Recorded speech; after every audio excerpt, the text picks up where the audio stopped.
सुबह की पहली किरण अभी फूटी भी नहीं थी। घने पेड़ की एक पतली कमजोर टहनी पर बने सूखे पत्तों के घोंसले में रानो चिड़िया जाग चुकी थी। उसके दो नन्हे बच्चे कुकू और गुड़िया एक दूसरे से चिपक कर सो रहे थे। उनके छोटे छोटे पंख अभी ठीक से उगे भी नहीं थे। रानो ने आसमान की तरफ देखा, जहाँ काला बादल नहीं बल्कि मौत मंडराती थी। दाना तो लाना ही होगा। पेट की आग इन मासूमों को सुलाने नहीं देगी। पर भगवान, आज फिर इन्हें अकेला छोड़कर जाना पड़ रहा है। उस बेरहम कालचील से मेरे बच्चों की रक्षा करना। उसने प्यार से कुकू और गुड़िया को पंखों से सहलाया। दोनों की आंखें खुल गईं। माँ, इतनी जल्दी जा रही हो? मुझे डर लगता है जब तुम नहीं होती। हाँ माँ, मत जाओ ना। कल रात को भी पेड़ के पास किसी के बड़े बड़े पंखों की आवाज आ रही थी। रानो का दिल कांप गया, लेकिन मजबूरी बड़ी थी। उसने दोनों के सिर पर चोट सहलाई। मेरे प्यारे बच्चों, डरो मत, बस पत्तों के पीछे छुपे रहना। जब तक मैं वापस न आऊं, घोंसले से बाहर गर्दन भी मत निकालना। अगर कोई अजनबी आए तो बिल्कुल चुप हो जाना। मैं जल्दी ही मीठे फल और दाने लेकर आऊंगी। रानो ने एक आखिरी बार अपने बच्चों को देखा और भारी दिल से उड़ान भर ली। उसे क्या पता था कि आज उसके बच्चों पर क्या कयामत आने वाली है। दोपहर होते ही आसमान में एक जोड़ी बड़ी और क्रूर आंखें चमक उठीं। वो काल चील था। उसकी नजर रानो के कमजोर घोंसले पर पड़ी।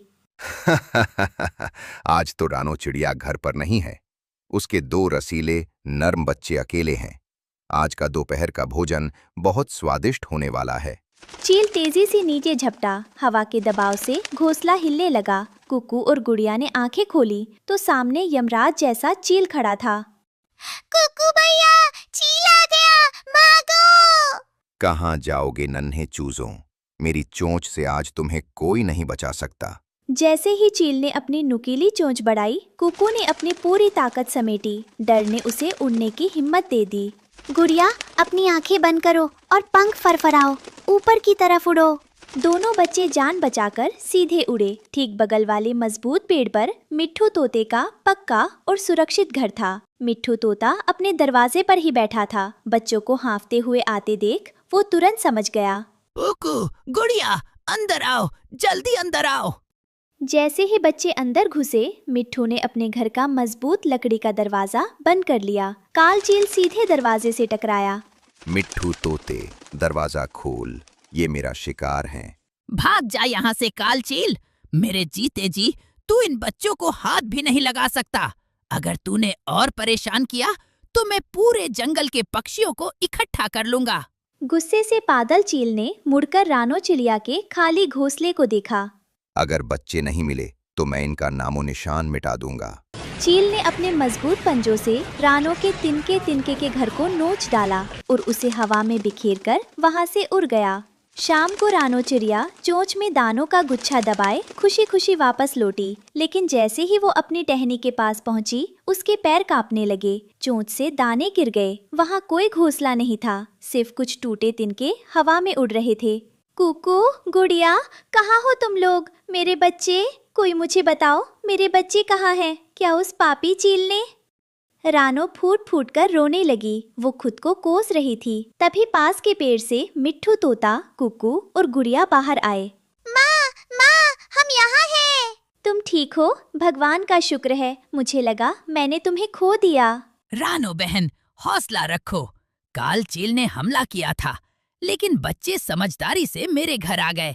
पर दुष्ट ने तुम्हारा घर तबाह कर दिया।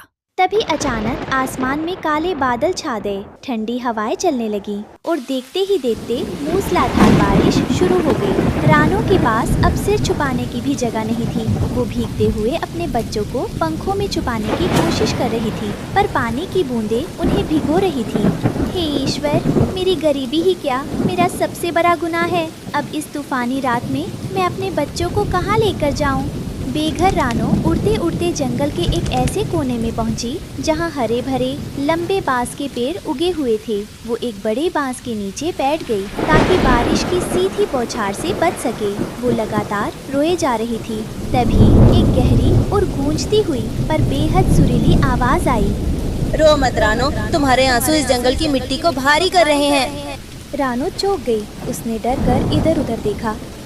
कौन है यहाँ? कृपया हमें नुकसान मत पहुँचाना। डरो मत, मैं ये हरा बांस हूँ। मैंने तुम्हारी ममता और तुम्हारा दुख देखा है। तुम्हारी ईमानदारी और बच्चों के प्रति प्यार ने मुझे पिघला दिया है। मैं तुम्हारी मदद करूँगा। आप मेरी मदद कैसे कर सकते हैं बाबा? मेरा घर टूट चुका है। मुझे और मेरे बच्चों को कोई भी शिकारी मार सकता है। रानो, मेरी सूखी हुई टहनियों और पत्तों को काटो, उनसे अपना घर बनाओ। मैं साधारण बांस नहीं हूँ, मैं एक जादुई बांस हूँ। जो भी दिल से सच्चा होता है, मैं उसकी ढाल बनता हूँ। रानो ने जादुई बांस को नमन किया। उसने तुरंत अपनी चोंच से बांस के चमकीले और मजबूत पत्तों और लकड़ियों को इकट्ठा करना शुरू किया। जैसे ही उसने घर बनाना शुरू किया, एक चमत्कार हुआ। इनके खुद ब खुद एक खूबसूरत, मजबूत और आलीशान महल जैसे छोटे घर के रूप में जुड़ने लगे। वो घर सोने की तरह चमक रहा था और उसमें से एक दिव्य खुशबू आ रही थी। वाह माँ, ये घर तो कितना सुंदर है। इसमें तो बारिश का पानी भी अंदर नहीं आ रहा। रानो, ये तुम्हारा जादुई घर है। अब तुम्हें किसी चीज या शिकारी से डरने की जरूरत नहीं है। अगली सुबह जब बारिश थमी तो पूरे जंगल में रानो के जादुई और आलीशान बांस के घर की चर्चा फैल गई। सभी पक्षी रानो के नए घर को देखने आए और उसकी किस्मत की सराहना करने लगे। तभी वहाँ कालू कौवा आया। वो स्वभाव से बहुत चालाक, लालची और जलनखोर था। इतना सुंदर घर देखकर उसकी आंखों में लालच उतर आया। अरे वाह रानो, कल तक तो तू भीख मांग रही थी और आज इतना बड़ा महल। ये घर तो इस जंगल की सबसे ऊंची शान है, पर मुझे लगता है ये घर तेरे जैसे छोटे पक्षी के लायक नहीं है। इस पर तो मेरा हक होना चाहिए। चुप कर कालू, जब रानो मुसीबत में थी तब तू कहाँ था? अब उसके जादुई घर को देखकर तेरी लार टपक रही है। तुम बीच में मत बोलो तोते। रानो, सीधे सीधे ये घर मुझे दे दे, नहीं तो मैं इसे तोड़ दूंगा। वैसे भी तू इतनी कमजोर है, मेरा क्या मुकाबला करेगी? कालू कौवे ने रानो को डराकर भगाने के लिए जादुई बांस के घर पर झपट्टा मारा। उसने अपनी चोंच से घर की दीवार पर वार करना चाहा। अभी तोड़ता हूँ इस घर को। लेकिन जैसे ही कालू की चोंच जादुई बांस से टकराई, एक तेज रोशनी चमकी और करक की आवाज हुई। जादुई बांस ने एक झटका दिया। आह, बाप रे, मेरी चोंच टूट गई। उफ, मेरी चोंच टेढ़ी हो गई। घर की दीवार इतनी मजबूत थी कि कालू कौवे की चोंच का आगे का हिस्सा मुड़ गया। ये घर केवल प्रेम और सच्चाई के लिए है। लालचियों के लिए यहाँ सिर्फ सजा है। जंगल के सारे पक्षी कालू कौवे की हालत देखकर हंसने लगे। और छीनो हमारा घर, आ गई कई ठिकाने। काऊ काऊ, मुझे माफ कर दो। मैं दोबारा कभी इस तरफ नहीं आऊंगा। अब रानो चिड़िया का डर हमेशा के लिए खत्म हो चुका था।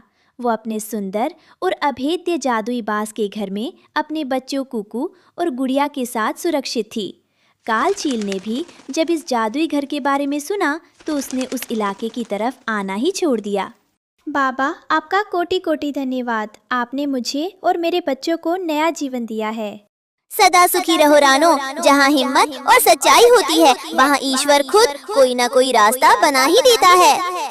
अब रानो चिड़िया रोज सुबह बिना किसी डर के दाना लेने जाती और शाम को गाते हुए अपने बच्चों के पास लौट आती। पूरा जंगल अब रानो की खुशहाली से चहक रहा था।